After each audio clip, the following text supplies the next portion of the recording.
আপনার চেহারা নূরের মতো উজ্জ্বল হয়ে যাবে শুধুমাত্র যদি একটি আমল আপনি করতে পারেন। অজু করার সময় পানি যখন আপনার চেহারায় দিবেন, আপনার চেহারায় পানি দেওয়ার সময় শুধুমাত্র একটি দোয়া আপনি পড়বেন, আপনার চেহারা থেকে মেস্তা, ব্রণ এবং চেহারার বিভিন্ন রকম কালো দূর হয়ে যাবে এবং চেহারার সৌন্দর্য এবং লাবণ্য ফুটে উঠবে এবং চেহারায় যেন নূর চলে আসবে ইনশাআল্লাহ। অনেকে দেখা যায় সুন্দর কিন্তু দেখতে ভালো লাগে না, কিন্তু অনেকে কালো কিন্তু তারা দেখতেও ভালো লাগে।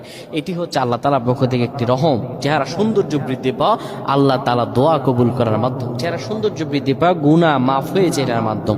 প্রিয় ভাইরা আমার, এটা অত্যন্ত গুরুত্বপূর্ণ আমল, সকলেই করবেন। যখন আপনি অজু করবেন, অজু করার সময় পানিটা যখন চেহারায় দিবেন, ওই পানির মধ্যে 3 বার পরে ফু দিবেন। আল্লাহু নূরুস সামাওয়াতি ওয়াল আরদ আল্লাহুম্মা ইগফিরলি, আল্লাহু নূরুস সামাওয়াতি ওয়াল আরদ আল্লাহুম্মা ইগফিরলি। এই দোয়াটি 3 বার পরে সেই পানির মধ্যে ফু দিয়ে পানিটা চেহারার মধ্যে লাগাবেন।